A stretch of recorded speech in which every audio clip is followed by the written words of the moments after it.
Hello friend, आज का हमारा टॉपिक है ट्रेडमार्क कानून।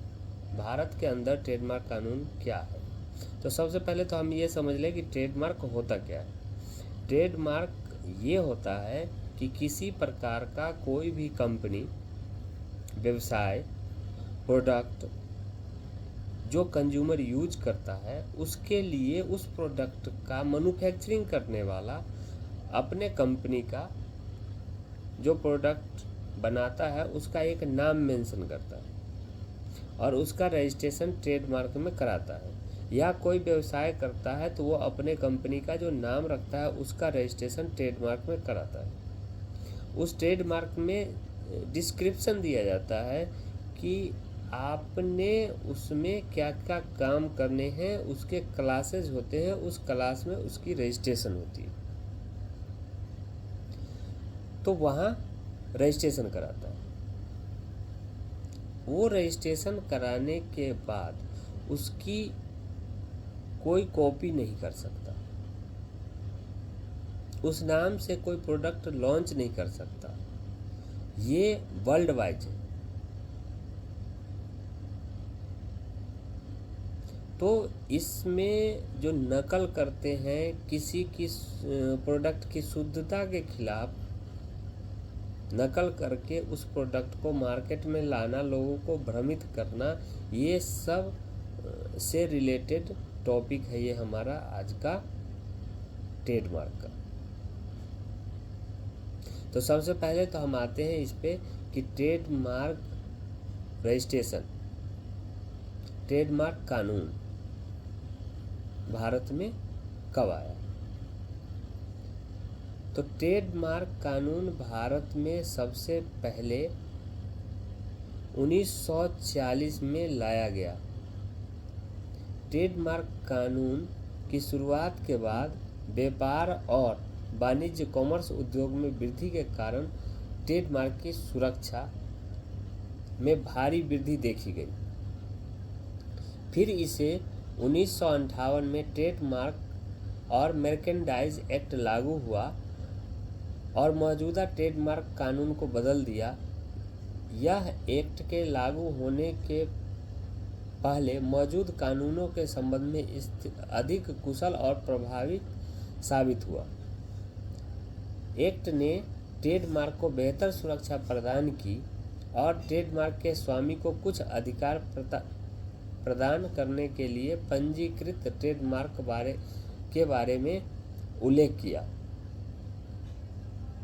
फिर इसे 1999 में एक्ट के पुराने संस्करण यानी कि वर्जन के जगह ट्रेडमार्क एक्ट 1999 लागू हुआ। यह एक्ट 1999 दायित्व पब्लिकेशन अनुपालन अधिनियम नियमित किया गया था, जिसके सिफारिश वर्ल्ड ट्रेडमार्क ऑर्गेनाइजेशन ने की थी। इस एक्ट का मुख्य उद्देश्य ट्रेडमार्क के उन उपयोगिता और उपयोगकर्ता की रक्षा करना था जिन्होंने अपने उत्पादों के लिए ट्रेडमार्क पंजीकृत किए और अपने अधिकारों के किसी भी उल्लंघन के मामले में कानूनी उपचार प्रदान किए थे। ट्रेडमार्क एक्ट 1999 पुलिस को पेटेंट उल्लंघन के मामलों में मुकदमा चलाने की स्वतंत्रता दी है। एक्ट कभी कभी उपयोग किए जाने वाले उल्लंघन शब्द का पूरा विवरण डिस्क्रिप्शन प्रदान करता है। ट्रेडमार्क एक्ट 1999 अपराधियों के लिए प्रतिबद्ध रिस्ट्रिक्शन और जुर्माना प्रदान करता है और लाइसेंस अवधि और गैर पारंपरिक ट्रेडमार्क के पंजीकरण को बढ़ाता है।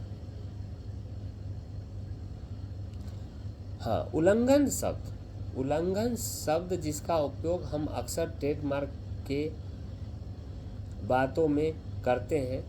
ट्रेडमार्क का उल्लंघन उन अधिकारों का उल्लंघन से होता है जो पंजीकृत उपयोगकर्ता या किसी विशेष ट्रेडमार्क के मालिक को प्रदान किए गए हैं।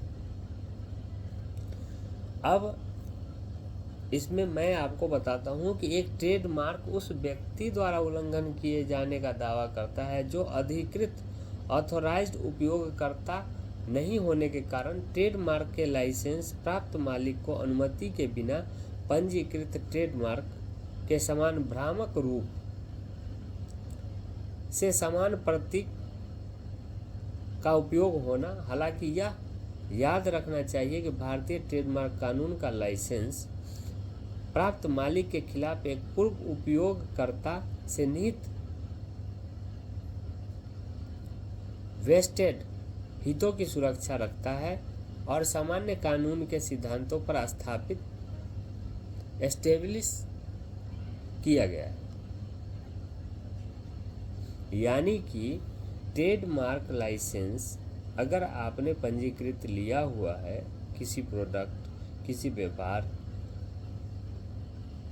या किसी कंपनी के लिए, तो उसका दुरुपयोग कोई दूसरा नहीं कर सकता। अगर कोई करता है तो आप ट्रेडमार्क एक्ट 1999 के अकॉर्डिंग पुलिस या कार्रवाई कर सकते हैं, कानूनी कार्रवाई कर सकते हैं। उसके अगेंस्ट में आप FIR कर सकते हैं, केस दर्ज कर सकते हैं और उसकी कंपनी को आप बंद करवा सकते हैं।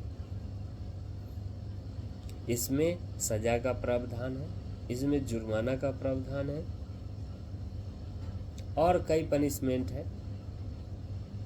लेकिन अगर पूरी बात बताऊं तो कई घंटों का है, इसलिए मोटा मोटी मैंने आपको बता दिया कि ट्रेडमार्क, भारत में ट्रेडमार्क कानून बना कब था? 1940 में इसे पेश किया गया था, फिर इसे 1958 में अमेंड किया गया, फिर इसे फाइनल 1999 में एक्ट में परिवर्तन करके एक पुराने संस्करण को चेंज करके नए वर्जन में लाया गया, जो है 1999 ट्रेडमार्क एक्ट। फिर इसके आगे के लिए आपको बताएंगे कि ट्रेडमार्क कानून के अकॉर्डिंग कोई अगर आपका नकल करता है तो आप उस पर क्या कानूनी कार्रवाई कर सकते हैं उस पर। फिलहाल थैंक यू, फिर मिलते हैं नेक्स्ट वीडियो।